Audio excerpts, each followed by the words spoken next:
Welcome, one and all, to the stage of the great and powerful Trixie, the all-powerful greatest magician in all of Equestria. There is no feat of magic I cannot perform, no skill or talent that my magic cannot surpass. Truly, all are honored in the presence of the great and powerful Trixie. My legendary tales have spread all across Equestria. There are none who do not know my name. There are none who do not adore the great and powerful Trixie.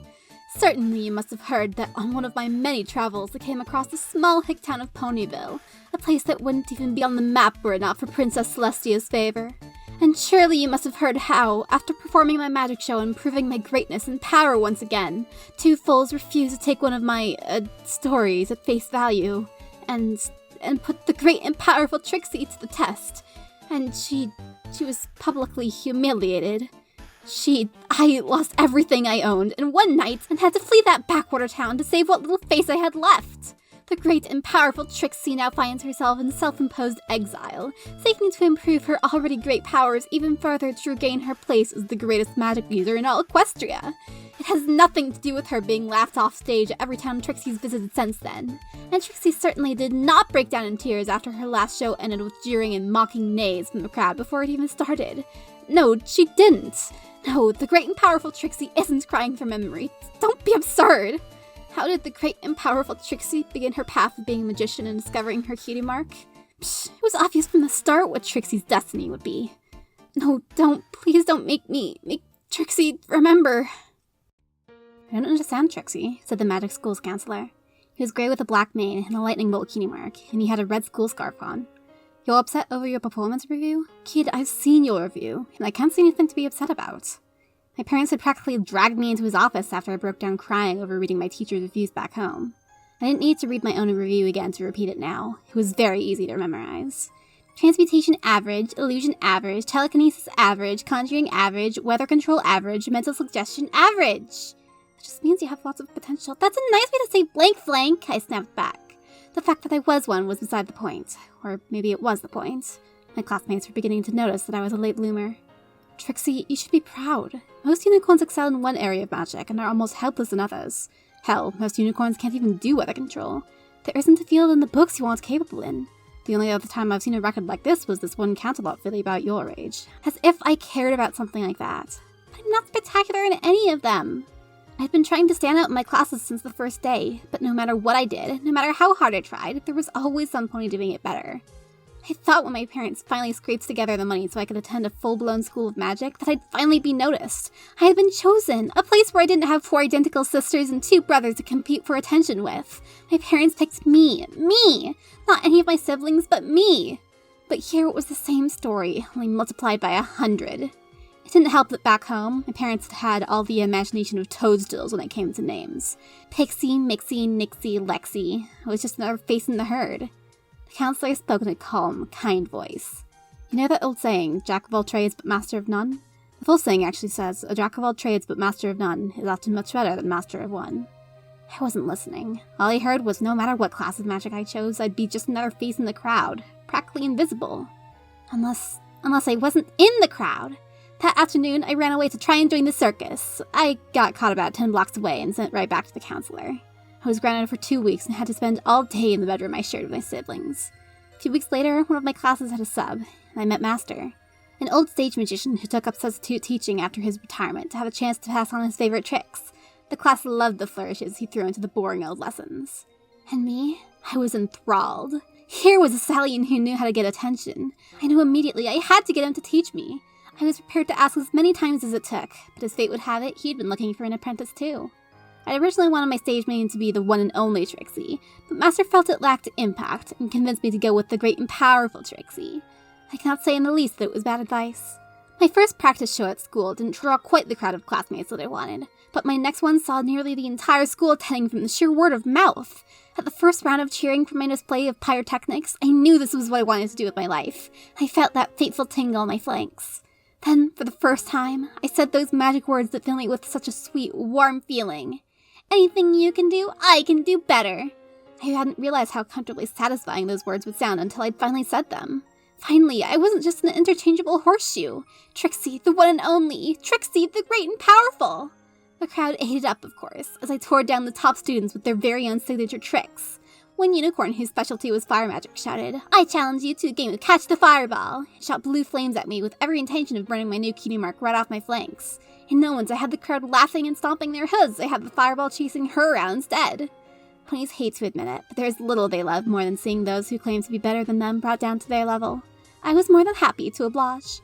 I made myself a costume based on my master's, with a little help from my mother, though we made it a purple that matched my eyes rather than my master's trademark monochrome. Later I read that they were members of high society who always spoke in the third person. Well, if it was good enough for those upper crust snobs, it was good enough for the great and powerful Trixie. The crowd loved that, too. And it was great! Finally, I had the adoring eyes on me I'd always dreamed of. Finally, I wasn't invisible anymore. Finally, they'd see me. Until I stepped off the stage each night, and without the spotlights, no pony gave me a second glance. Well, knowing that, there wasn't much point in staying in Huffington, was there? Thank you for listening to my Trixie's story. The great and powerful Trixie does not share herself with just anyone. Oh, listening to Pony's thoughts has been a habit of mine lately, chuckled the floating, talking magic wand in front of me. Oh, I suppose it does look an awful lot like my cutie mark. It told me, Trixie, that it was my friend, my ally, a magical artifact that sought only the best and the brightest to wield its might. It vowed to aid the great and powerful Trixie by giving her the greatest magic tricks she could ever hope to perform. Yes, finally, a break! After having her reputation shattered and life stolen from her, finally the great and powerful Trixie would be on top where she belongs. Oh, I can't wait to see that purple nag's face. How dare the twilight sparkle in my memories look at me with, concern and pity. How dare she ask if this is what I really want? Of course it is, you foolish no-pony. Begone from my sight. Trixie cares not for your pitying eyes. My mysterious benefactor manifests a set of scrolls, promising that any one of these spells would result in some of the grandest displays of magic I could imagine. I pored over the scrawling, almost swirling letters, memorizing them with ease. The mechanics were rather simple, though the effects were unclear. Still, the swirling patterns seemed to draw me in, almost like they were moving. As I finish reading the last one, a pony in a tuxedo rushes into the rundown hotel I've been staying at and shakes me. Miss Great and Powerful Trixie, what are you doing? You're on in 30 seconds! Huh? I don't have any shows arranged. I haven't in months. Oh, I see. This must be another gift from my benefactor. Normally, Trixie would never lower herself by accepting the charity of strangers. But if this strange visitor really was some abstract embodiment of magic itself, who would I be to decline? In a full costume in the blink of an eye, rushing out the door. Instead of the shoddy apartment complex, Trixie finds herself on her old magic stage, but made grander almost to the point of unrecognizability. Great and Powerful Trixie gets into her act with renewed flourish and zeal. Trixie can't remember the last time she had a crowd this big. All these ponies looking at her, seeing her. She was the reason they were here. They had come for her. Trixie begins her act with a flashy fireworks display triggered by her magic, drawing the oohs and ahs Trixie deserves, followed by a silence stunned by the sheer display of her power. Trixie follows with a show of illusions and dazzling images, and a weaving of her most fantastic tales, swooning the crowd to no end. In no time at all, the show reached its climax. Master had told Trixie never to perform a trick she hadn't thoroughly practiced first, and far be it for her to issue his advice. But the more Trixie thought of those spells, the more she wanted and needed to see them. With the words still swirling in my head, I cast the spell, creating the wildest, most fantastic display of lights and colors I could have ever imagined. The sun and moon rose together, stars swirled into a living ocean. Colors of every shade clashed and melded together in a beautiful symphony. Living constellations emerged from the sea and danced to Trixie's whims. The sun and moon came together in an eclipse, casting a shadow on the galaxy sparkling around Trixie in 1,000 colors. The audience was blasted away by a cacophony of music that would knock every pony off their hooves. I did it, I whispered, in the core of the grandest spell known to ponykind. I did it!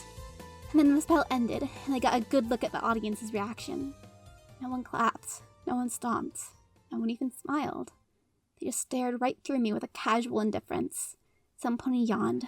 One couple began talking about yesterday's buckball game. Slowly, the crowd began to rise from their seats and just trot away. I looked on in shock. Heckling I was used to, cheering I lived for, mockery I could endure.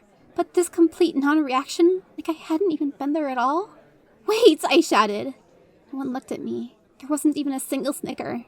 You might as well not have heard me at all. The crowds continued to thin. No pony gave me a second chance.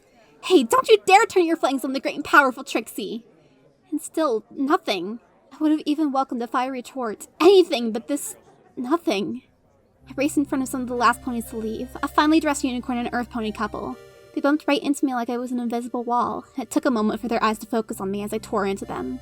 How dare you! You should feel honored to have witnessed the grandeur of a performance by the great and powerful Trixie. How dare you treat me like some cheap background act! My arcane magics are not some mere sideshow! I grew more heated with every word out of my mouth. The unicorn didn't look intimidated at all. He looked bored, like he was talking to a brick wall. Well, sure, I suppose it was a good show for being magic. But no pony actually cares for this sort of thing anymore. Everyone already knows that any unicorn can do magic. Watching it as entertainment was just a fad, really. A fad? The man next to him shrugged.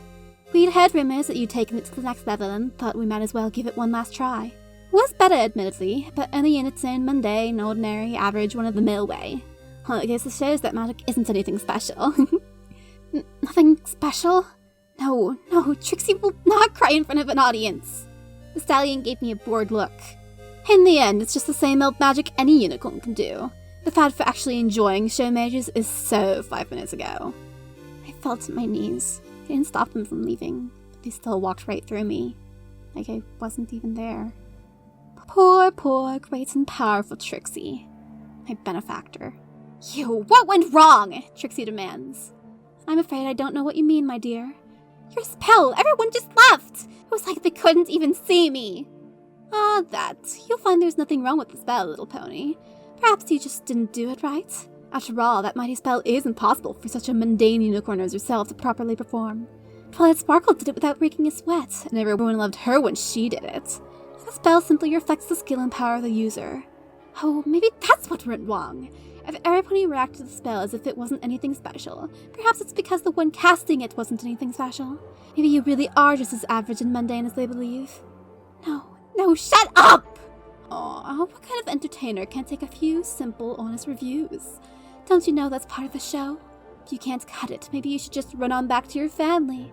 Your parents should finally have time for you now that your brothers and sisters are all famous stage performers in their own rights, unlike you. Of course, theirs isn't Trixie the daughter anymore. Just the average and forgettable Trixie who can't even do one spell right. You be quiet. Quiet, I say! Trixie commands it! I try and fail to blink back tears. The giant magic wand hovered right in front of my face. It didn't have eyes, but it felt like it was staring right into my own. Oh, poor Trixie. Maybe I'm being too hard. After all, there is one trick you've managed to pull off spectacularly. You've turned yourself completely invisible. It looks very natural on you. No! I cried. I had to get away, as far away as possible from that horrible, taunting voice. I ran outside. The ponies on the street didn't pause for me, didn't even acknowledge me, just bumped into me like I wasn't there. I called out, and no one even turned their ears. Please, I begged, won't anyone aid Trixie? Anyone? But no one responded. I grabbed a random pony in a panic, and they just shrugged me off, eyes glazed like I wasn't even there. The crowd kept bumping into me, again and again from all sides, throwing me off balance. I collapsed in a mangled, sobbing heap. I tried to remember that Celestia damn spell, but the very idea of those swirling figures makes my head hurts. Was the spell really too much for an average newborn like me? Why do I keep trying, just to keep failing? Why do I keep scrambling for the attention of crowds who won't even remember my name 5 minutes later? Why should I put so much effort into something that'll just slip from my hose like grains of sand? No one cared about just another unicorn. No one cared about me. I hate theater. I hate being a magician. I hate magic! I screamed to the sky. I can just barely make out the figures of the crowds through the blur of my tears, all of them ignoring the sobbing, wailing unicorn beside them. And why should they? Their own lives were far too busy for a random stranger like myself. Ponies only ever care about one another when it serves them.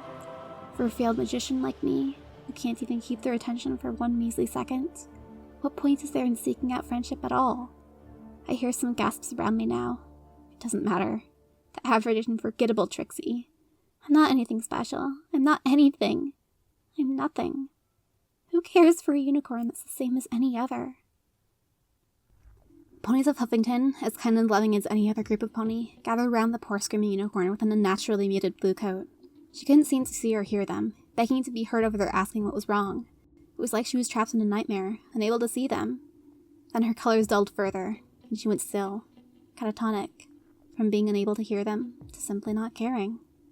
Another blue unicorn burst through the crowd, screaming the mare's name.